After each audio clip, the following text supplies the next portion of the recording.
Clyde Edgerton. My children have attended and do attend public schools in New Hanover County.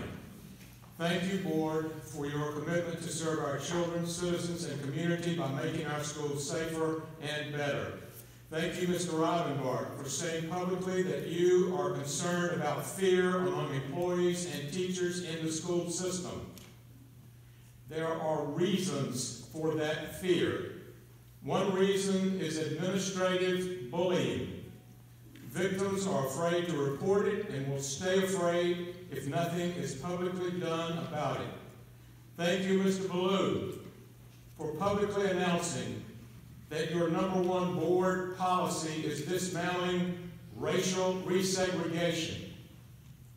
God knows our country needs that dismantling for moral and academic reasons. The Southern Coalition for Equal Protection Under the Law is not an organization, but rather a North Carolina movement of groups and citizens. My group brought cases 1 and 2 of the 6 we've asked you to impartially investigate. And it's the cases number 3, 4, 5, and 6 regarding sexual abuse. We are not asking you to investigate what the FBI is investigating. We are asking you to find out why, for goodness sakes, it got so bad the FBI had to be called in. Please don't let history record that you waited until the FBI finished their inquiry before you started yours. Next point, here's a February Star News quote regarding a specific employee grievance about apparent discrimination in our case number 2. Quote, district officials confirmed that they investigated that grievance, end quote.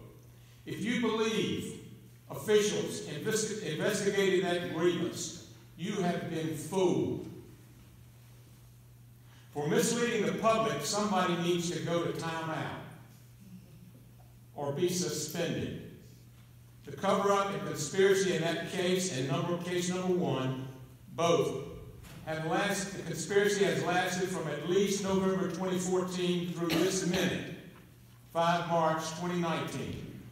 Next point, voters have rejected most of the old board. That old board left a mess. Unfortunately, it's yours now. Please at least vote in public on your request, on our request, for an impartial investigation. It's important that citizens and history know where each one of you stands regarding, for example, the first come, first served fiasco. Final point, after 40 years, this school system has suddenly decided it needs a Title IX committee. Think about that. And if you put the long-time Title IX director, Dr. Rick Holliday, on that committee, you would put a fox on the chicken committee. Thank you. Mr. Edgerton first complained about the admission process for the Spanish immersion program at Forest Hills Elementary School in the fall of 2015, over 3 years ago. At that time, district administrators had already begun discussions about changes to the admission process and expanding the program to give more students access. The board approved moving the Spanish immersion program to Gregory Elementary School in December 2015. The following school year, which was the 2016-2017 school year, the Spanish immersion program was moved to Gregory Elementary School. At that time, the admission process was changed from a first-come, first-served basis to a lottery. Every student who applied in the 2016-2017 school year was admitted because there were enough spaces to admit all applicants.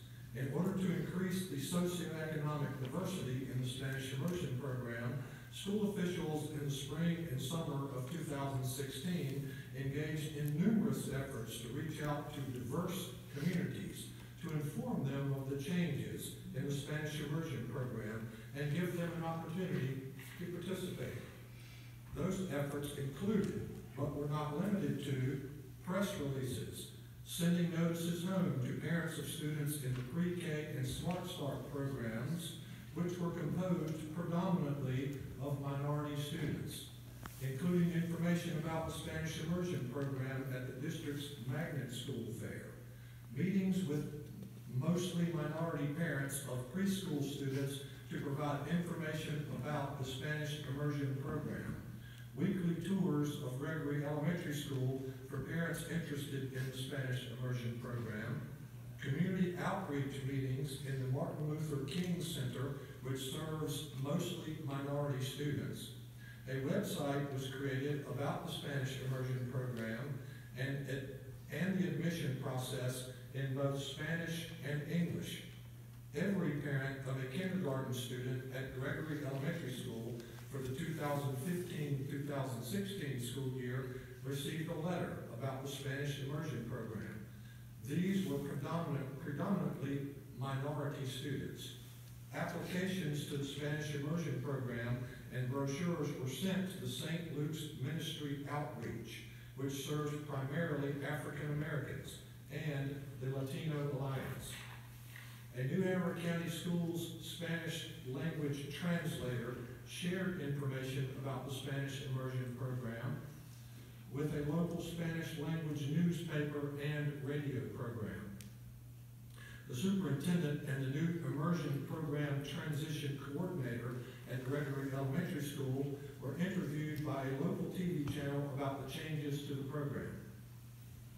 After these changes were implemented, the racial breakdown of the applicants to the Spanish immersion program in its first year at Gregory Elementary School were quite diverse, including 28% African Americans, 21% Latino, 40% white, 10% multi-race, and 1% Asian. Every minority student whose parent expressed a concern about not previously being admitted into the Spanish immersion program while it was at Forest Hills was admitted into this program after it was expanded and moved to Gregory Elementary School.